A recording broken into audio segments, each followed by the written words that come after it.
नमस्कार साथियों, स्वागत है आपका स्टडी विद योगेश में। ये मैथ पेडागोगी का पार्ट 3 है। टॉपिक है आपका गणित अधिगम अवस्थाएं। गणित किन किन अवस्थाओं से होकर गुजरता है, गणित में कौन कौन सी अवस्थाएं होती हैं, ये आपको इस टॉपिक में पढ़ने को मिलेगा। इंग्लिश में कहते हैं मैथ्स लर्निंग फेसेस। तो देखते हैं कौन कौन सी अवस्थाएँ हैं। बच्चे में जन्म से किशोरावस्था तक गणित से संबंधित अलग अलग मानसिक परिवर्तन देखने को मिलते हैं, जो कि जन्म से किशोरावस्था तक मुख्य अवस्थाओं से होकर गुजरता है। कहने का मतलब ये है कि बच्चा जब जन्म लेता है तो बच्चा पहले कुछ नहीं पहचानता है, सिर्फ माँ बोलना सीखता है। इसके बाद फिर जैसे गणित की भाषा में कहा जाए तो पहले धीरे धीरे वस्तुओं को देखता है, बताता है कौन सी छोटी है कौन सी बड़ी है। इसके बाद थोड़ा और बड़ा होता है तो वह यह भी बताने लगता है कि संख्या कितनी है। अगर उसको टॉफी दी जाए तो बता देता है कि ये 2 टॉफी हैं, ये 3 टॉफी हैं, तो कौन सी टॉफियों की संख्या ज़्यादा है। इसके बाद और बड़ा होता है तो उन टॉफियों को कई अवस्थाओं में बता सकता है। जैसे कि 4 टॉफी हैं तो उसको 1 + 3 भी बता सकता है, उसको 2 + 2 भी बता सकता है। तो ये विभिन्न तरीके की विभिन्न प्रकार की अवस्थाएं होती है। तो जन्म से किशोरावस्था तक विभिन्न प्रकार के परिवर्तन देखने को मिलते हैं। तो गणित में आपको 6 अवस्थाएं पढ़नी है, जो 6 अवस्थाओं से होकर बालक गुजरता है। तो देखते हैं कौन कौन सी अवस्थाएं हैं। पहली है आपकी आरंभिक अवस्था, इसको कहते हैं इमर्जेंट फेस। दूसरी है आपकी मिलान अवस्था, इसको कहते हैं मैचिंग फेस। तीसरी है परिणात्मक अवस्था, इसको कहते हैं क्वांटिफाइंग फेस। परिणात्मक लिखिएगा, यहाँ पर लिख लीजिए अणा, माँ की जगह अणा लिख लीजिए तो ये हो जाएगा परिणात्मक अवस्था। इसको कहते हैं विभाजनात्मक अवस्था। इसको कहते हैं, अगले को कहते हैं, पांचवा है आपका गुणनखंडीय अवस्था। यहाँ पर व्यवस्था लिख गया, यहाँ पर लिख लीजिए अवस्था। ये मिस प्रिंटिंग हो जाती है, थोड़ा मोबाइल से करता हूँ तो इस वजह से। और इसी को हम कहते हैं उत्पादन अवस्था। तो गुणनखंडीय अवस्था या उत्पादन अवस्था, दो नाम एक ही चीज़ के हैं। अगर आपको कहीं उत्पादन अवस्था मिल जाए लिखा हुआ तो कंफ्यूज नहीं होना, उसको गुणनखंडीय अवस्था ही कहते हैं। आगे है संक्रियात्मक अवस्था, इंग्लिश में कहते हैं ऑपरेटिंग फेस। तो देखते हैं इनके बारे में विस्तार से पढ़ते हैं थोड़ा सा, कौन सी एज में कौन सी अवस्था होती है। देखते हैं आगा पहले का पॉइंट है, पहला है आपका आरंभिक अवस्था। ये जन्म से 3 वर्ष तक होती है। आपको इसमें पूर्ण ध्यान रखना है, 3 वर्ष, जन्म से 3 वर्ष तक होती है, लेकिन जन्म से बालक नहीं सीखता, लेकिन 3 वर्ष इसकी जो एंडिंग होती है। तो ये इसको विशेष तरीके से आपको ध्यान रखना है। इस अवस्था में बच्चा वस्तु को देखकर बता सकता है कि कौन सी वस्तु बड़ी है और कौन सी छोटी है। जैसे कि उसके सामने 2 बड़े कप रख दो या एक बड़ा एक छोटा कप रख दो तो वह बच्चा बता देगा, यानी 3 वर्ष का बच्चा ये बता देगा कि ये कप बड़ा है ये कप छोटा है। उसके सामने आप कोई बुक रख दीजिए तो बता देगा ये छोटी बुक है ये बड़ी बुक है। तो इसे कहते हैं आरंभिक अवस्था। कभी कभी प्रश्न में पेपर में आपकी अवस्थाओं की समय पूछ लेता है कि आरंभिक अवस्था कब से कब तक चलती है। तो जन्म से 3 वर्ष तक ये इंपॉर्टेंट पॉइंट है, इसको बहुत अच्छे से याद रखना। अब है दूसरा आपका मिलान अवस्था। ये होती है 3 से 5 वर्ष तक। 3 से 5 वर्ष तक होती है मिलान अवस्था, यानी कि पहले प्रारंभिक अवस्था होती है। प्रारंभिक अवस्था यानी कि प्रारंभिक अवस्था को हम बोलते हैं आरंभिक अवस्था, ठीक है। फिर इसके बाद शुरू होती है आपकी मिलान अवस्था। इस अवस्था में बच्चा 2 संख्याओं के नंबर बोल सकने लगता है। जैसे 10 बोलता है तो 1 0, ठीक है, 2 अंकों की संख्या बोलने लग जाता है। किसी बड़े समूह की चीज़ों को गिन सकता है। यहाँ पर लिख लीजिए गिन सकता है, गिरवी नहीं, गिन सकता है, ठीक है। यह गिनती करके बता सकता है कि कौन सी संख्या बड़ी है और कौन सी छोटी है। वह गिन सकता है। उसको टॉफी दे दी जाए, आप अपने आप 5 रख लो और उसको 3 दे दो तो वो तुरंत भाप लेगा, तुरंत बता देगा नहीं ये 5 टॉफी मुझे ये वाली चाहिए, आप ये वाली ले लो, ठीक है।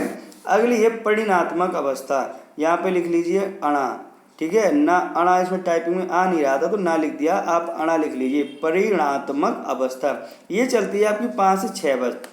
5 से 6 वर्ष इसका पॉइंट ध्यान रखना। परिणात्मक अवस्था जो होती है आपकी 5 से 6 वर्ष होती है।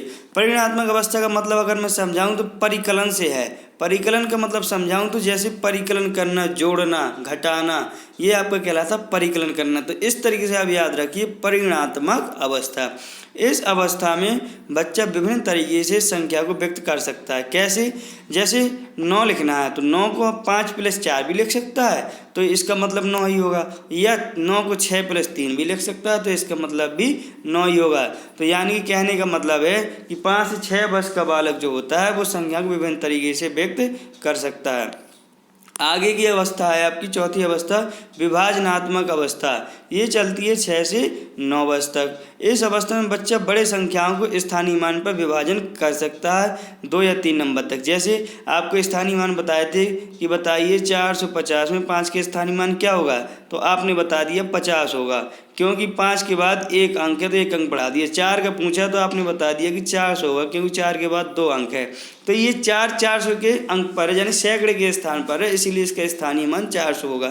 इस प्रकार से 6 से 9 वर्ष का बच्चा जो होता है वो भी स्थानीय मान सीख जाता है। जैसे 245 को उसको विभाजित करना है तो वो लिख सकता है कि 200 + 40 + 5, क्योंकि जो 245 है इसमें 5 के स्थानीय मान 5 हो जाएगा, 4 का 400 हो जाएगा, 40 हो जाएगा और 2 का हो जाएगा 200। तो इस तरीके से लिख सकता है 200 + 40 + 5।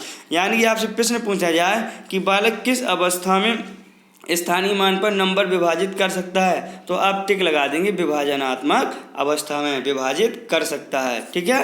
अगला है 5वां पॉइंट गुणनखंडीय अवस्था। इसको लिख लीजिए गुणनखंडीय अवस्था। गुणनखंडीय बड़ी की मात्रा और या यज्ञ और जोड़ लीजिए। गुणनखंडीय अवस्था इसको उत्पादन अवस्था भी कहते हैं, इसका दूसरा नाम उत्पादन अवस्था। कहीं पर आपको गुणनखंडीय या उत्पादन अवस्था लिखा हुआ मिले तो इसकी जो उम्र होती है, एज होती है, वो होती है 9 से 11 वर्ष। कितनी होती है? 9 से 11 वर्ष। इस अवस्था में बच्चे एक में कितनी वस्तुएं हैं? या 3-4 दर्जन। यहाँ पे लिख लीजिए दर्जन लिखना था, यहाँ पर दर्जन। माफ़ करना मुझे साथियों, ये मिस प्रिंटिंग थोड़ी हो जाती है, मोबाइल मेरा हैंग करता है, लेकिन आप सही कर लीजिएगा। मैं आपको गलत कुछ भी नहीं बताऊंगा, इसको मेरा वादा है। तो ये है यहाँ पर, जैसे इस अवस्था में बच्चा 1 दर्जन में कितनी वस्तुएं हैं, ये 3-4 दर्जन में कितनी होंगी सीख जाता है। यानी कि बच्चे से पूछा जाए बताइए एक जोड़ी में कितनी वस्तुएं होती है, तो बता देगा 2 वस्तुएं होती हैं। आप एक जोड़ी चप्पल लेने गए तो वो जानता है कि 2 चप्पल आएंगी उसमें। उससे पूछा जाएगा बच्चे से बताइए कि 1 दर्जन में कितनी वस्तुएं होती हैं, तो बता देगा 12 वस्तुएं होती हैं।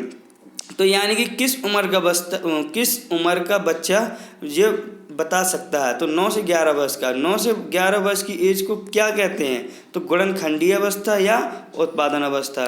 जैसे एक उदाहरण और लीजिए, एक बालक पर 4 पेंसिल हैं, तो आज बालक पर कितनी पेंसिल होंगी यह बता देता है। उससे पूछा जाए कि एक बालक के पास 4 पेंसिल हैं, एक बालक के पास 4 पेंसिल हैं, तो आज बालकों के पास कितनी होंगी, तो बता देगा गुणा करके 32 पेंसिल होंगी।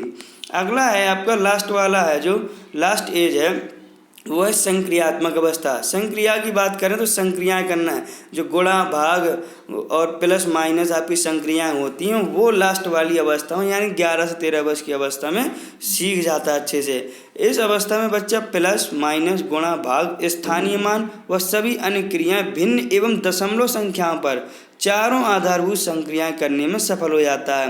कहने का मतलब यदि हम कहें तो बोर्ड मास जो होता है उसको भी करना सीख जाता है। इस अवस्था में बोर्ड मास करना सीख जाता है। प्रश्न पूछा जाएगा वे बोर्ड मास के सवाल किस अवस्था के बच्चे सीख जाते हैं, तो कह दोगे आप संक्रियात्मक अवस्था। उसकी एज पूछी जाएगी तो आप बता दोगे 11 से 13 वर्ष।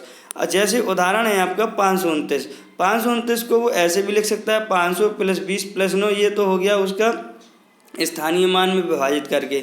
अब संक्रियात्मक अवस्था में यदि विभाजित करेगा तो लिख सकता है 5 × 100, यानी 5 × 100 का मतलब हो गया 500, प्लस 2 × 10 यानी कि 20, और 9 × 1 यानी कि 9, तो 500 + 20 + 9 यानी कि हो जाएगा 529। आपको कैसा लगा वीडियो, समझ में आया कि नहीं आया? मैं वादा करता हूँ आप पूरी यूट्यूब पे देख लीजिए, शायद ही आपको ये कहीं वीडियो मिल जाए, क्योंकि ये चीज़ें जो लोग पढ़ाते हैं या तो कुछ लोगों को जानकारी नहीं होती है, या जिनको जानकारी होती है तो वो पैसा लेकर के पढ़ाते हैं। लेकिन यहाँ पर मेरा मकसद सिर्फ ये है कि आप लोगों को ज़्यादा से ज़्यादा सहायता मिल जाए, आप घर बैठ के आपकी तैयारी हो सके। मेरा मकसद आपका, मेरे सभी साथियों का सिलेक्शन होना है, बस और कुछ नहीं है। परीक्षा में आए हुए कुछ महत्वपूर्ण प्रश्न हैं, तो देखते हैं।